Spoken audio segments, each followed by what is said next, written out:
호메로스의 고대 서사시 일리아드. 다들 한 번쯤은 들어보셨을 텐데요. 오늘은 이 엄청난 작품을 딱 하나의 감정, 바로 분노라는 키워드로 한번 들여다볼까 합니다. 자, 한번 생각해보죠. 전쟁은 도대체 왜 일어나는 걸까요? 정말 오래되고 또 아주 근본적인 질문이죠. 보통은 영토 문제나 아니면 경제적인 이익 같은 걸 떠올리시죠? 땅 아니면 돈. 사실 대부분의 싸움은 이 두 가지에서 시작되잖아요. 그런데 말이죠. 고대 그리스 서사시 일리아드는 아주 다른 대답을 내놓습니다.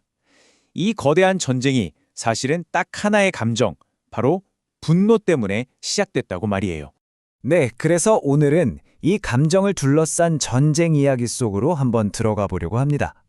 일리아드는 다들 아시다시피 거의 3000년 전 호메로스라는 시인이 쓴 고대 그리스의 정말 위대한 서사시죠. 배경은 그 유명한 트로이 전쟁이에요. 근데 여기서 정말 재밌는 게 뭐냐면 이 작품이 10년이나 되는 전쟁 전체를 다루는 게 아니라는 거예요. 그 대신에 아주 짧은 며칠 동안 벌어진 일에만 딱 집중을 합니다. 그리고 그 며칠의 한가운데에 딱 한 명의 영웅이 서 있습니다. 모든 이야기는 바로 이 사람의 감정 변화를 따라가게 되죠. 그 영웅의 이름, 바로 아킬레우스입니다. 자, 이제 이야기의 진짜 핵심으로 들어가 보죠. 영웅 아킬레우스와 그의 분노, 모든 사건은 바로 여기서부터 시작됩니다. 그럼 아킬레우스가 누구냐? 한마디로 그리스군 전체에서 가장 강하고 위대한, 뭐랄까 거의 신적인 존재였어요. 그가 있다는 것만으로도 그리스군의 사기가 하늘을 찔렀죠. 그런데 어느 날 사건이 터집니다. 총사령관인 아가멤논이 모두가 보는 앞에서 아킬레우스의 전리품을 빼앗아가 버려요. 이게 왜 중요하냐면 당시 전사에게의 전리품은 그냥 물건이 아니었거든요. 그 사람의 가치, 명예, 그 자체였던 거죠.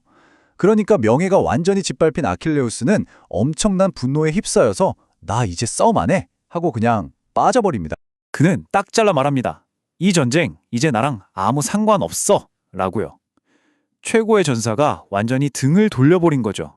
아킬레우스의 결정, 이건 정말 끔찍한 대가를 불러오게 됩니다. 그의 분노가 과연 어떤 비극을 낳았는지 한번 같이 보시죠. 결과는 불보듯 뻔했죠. 최고의 전사가 빠졌으니 그리스군은 트로이 군에게 속수무책으로 밀리기 시작합니다. 패배가 코앞까지 다가온 거예요. 상황이 이렇게 되자 그의 가장 아끼는 친구 파트로클로스가 그를 대신해서 전장에 나섭니다. 그것도 아킬레우스의 갑옷을 입고 말이죠. 군인들 사기를 올리려고요. 하지만 안타깝게도 그는 트로이 최고의 영웅인 헥토르의 손에 목숨을 잃고 맙니다. 바로 이 순간 아킬레우스의 감정은 완전히 새로운 국면으로 접어들어요. 지금까지 그의 마음을 지배했던 건 모욕감과 짓밟힌 명예에서 비롯된 분노였죠. 하지만 가장 소중한 친구가 죽자 그 이기적이었던 분노는 모든 걸 집어삼킬 듯한 거대한 슬픔으로 바뀌어버립니다. 정말 모든 걸 잃은 것 같은 깊은 비탄에 빠지는 거죠. 그리고 그 슬픔은 감당할 수 없을 만큼 커져서 이전과는 비교도 안 될 만큼 파괴적인 감정으로 폭발해버립니다. 바로 친구의 원수를 갚겠다는 맹렬한 복수심으로 말이죠. 복수심에 불타는 아킬레우스는 결국 헥토르를 찾아내 쓰러뜨립니다. 복수에 성공한 거죠. 하지만 일리아드가 진짜 하고 싶은 이야기는 바로 이 다음 장면에서 나타나요. 전사가 비로소 인간이 되는 순간입니다. 이 작품은 우리에게 정말 근본적인 질문 하나를 던지는 것 같아요. 분노라는 감정이 과연 인간을 강하게 만드는 걸까요? 아니면 결국 파괴해버리는 걸까요? 네, 아킬레우스는 복수에 성공했어요.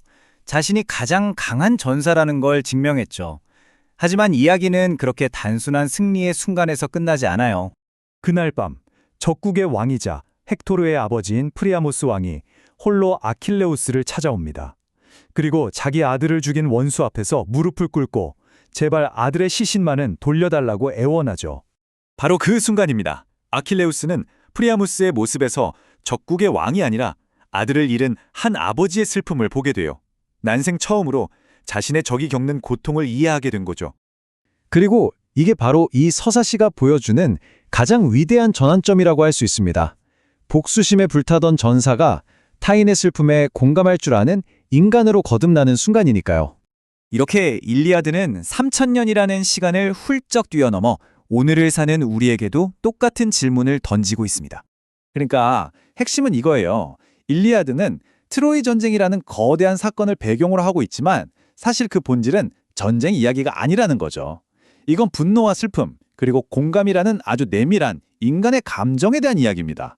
그래서 이 작품은 우리에게 묻는 겁니다. 압도적인 힘보다 더 중요한 건 뭘까? 적을 이기는 승리보다 더 어렵고 위대한 건 과연 뭘까? 3000년이 지났지만 이 질문은 여전히 우리 모두의 마음속에 큰 울림을 주는 것 같습니다.